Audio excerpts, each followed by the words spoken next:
Hello friends, आज आपण माझ्या लिगल ॲडवाइस या चॅनलमध्ये डिफॉल्ट बेलच्या बाबतीत चर्चा करणार आहोत.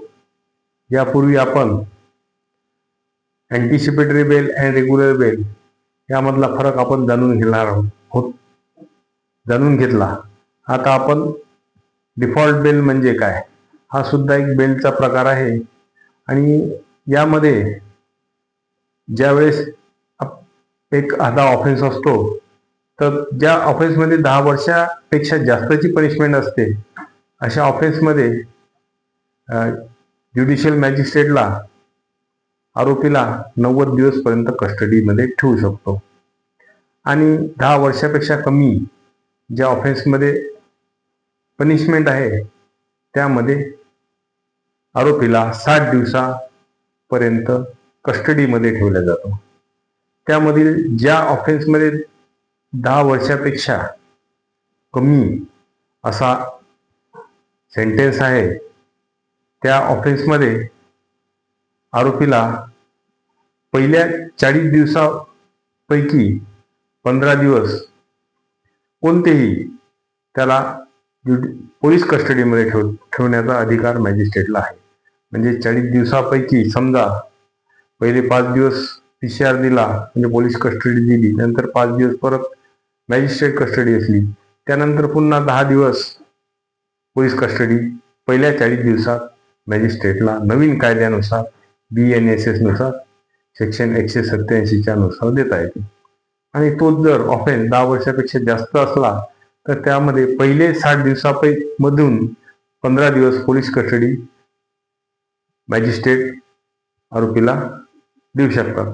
पूर्वीच्या कायद्यानुसार फक्त पहिले 15 दिवसातच पोलीस कस्टडी देता येत होती, पण आता इनिशियल 40 डेज म्हणजे 10 वर्षापेक्षा जास्त कमीवाला जर ऑफेन्स असला, तर पहिल्या 40 दिवसात 15 दिवस कस्टडी दिल्या जाईल.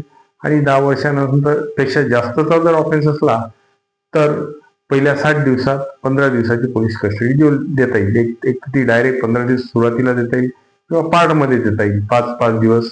पण पहिल्या 60 दिवसात ज्या ऑफेन्समध्ये 10 वर्षापेक्षा जास्त शिक्षा आहे त्या ऑफेन्समध्ये.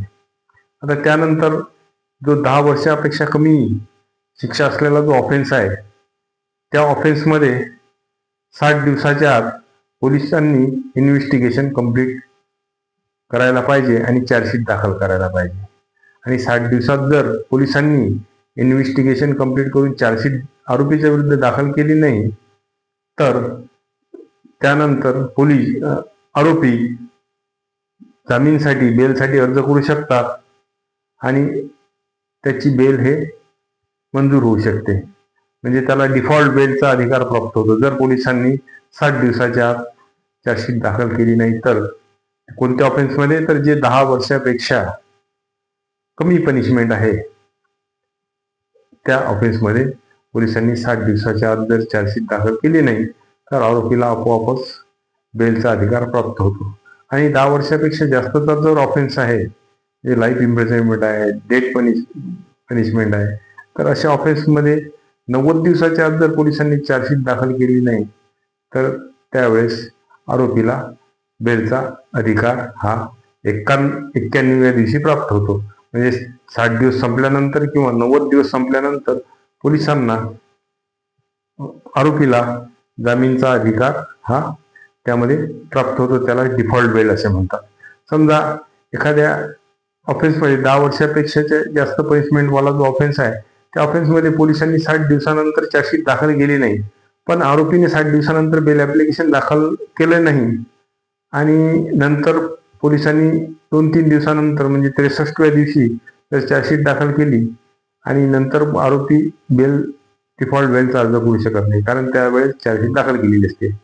किंवा जर पोलिसांनी 60 दिवसानंतर चार्जशीट दाखलच केली नाही आणि आरोपीने बेलचं ॲप्लिकेशन दाखल केलं, आणि पण कोर्टानं त्या बेलवर काही आदेशच केला नाही, मॅजिस्ट्रेटनं त्या बेलवर जर आदेश केला नाही, आणि नंतर पोलिसांनी जर चार्जशीट दाखल केली, तर त्यावेळेस आरोपीचा जो अधिकार आहे तो कायम राहतो. कारण पोलिसांनी चार्जशीट दाखल करायच्या पहिले आरोपींनी बेल फर्निश केली होती, म्हणून आरोपीचा डिफॉल्ट बेलचा अधिकार हा त्या ठिकाणी प्राप्त होतो.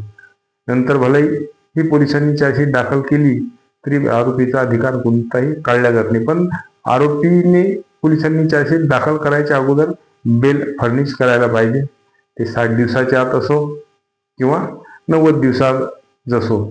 60 दिवसात जर पोलिसांनी चार्जशीट दाखल केली नाही तर 61व्या दिवशी आरोपीला बेल फर्निश करण्याचा अधिकार होतो. आणि ज्या गुन्ह्यामध्ये 10 वर्षापेक्षा जास्त सेंटेन्स आहे अशा गुन्ह्यात जर 90 दिवस पोलिसांनी चार्जशीट दाखल केली नाही तर 91व्या दिवशी आरोपीला डिफॉल्ट बेल दाखल करण्याचा अधिकार प्राप्त होतो.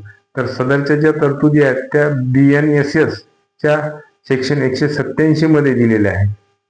पहिलेचा जो कायदा होता क्रिमिनल प्रोसिजर कोड, आता तो रिपेल झालेला असून आता भारतीय नागरिक सुरक्षा संहिता 2023 या कायद्याचे सेक्शन 187 मध्ये डिफॉल्ट बेल्टचे अधिकार हे आरोपीला त्या ठिकाणी प्राप्त होत असतात. आज आपण डिफॉल्ट बेल्टच्या बाबतीत या व्हिडिओच्या माध्यमातून जी माहिती घेतली ती जर आपल्याला आवडली असेल तर माझ्या या व्हिडिओला आपण लाईक करा आणि शेअर करा.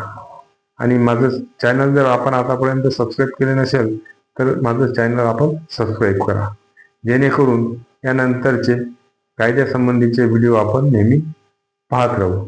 तोपर्यंत गुड डे आणि गुड बाय.